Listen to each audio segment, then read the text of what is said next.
महाराष्ट्र पुन्हा हादरला। चंद्रपूरमध्ये बस स्टँडवर मनोरुग्ण महिलांवर सामूहिक बलात्कार।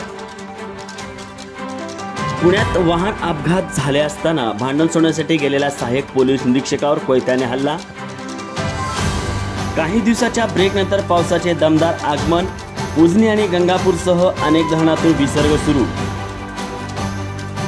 पुणे सोलापूर महामार्गावर अपघात, भरधाव ट्रकची कारला धडक, 1 ठार तर 3 जखमी। लातूरमधील अल्पवयीन मुली जन्म देता आईनेच विकून लावले लग्न, माड्यातील धक्कादायक प्रकार।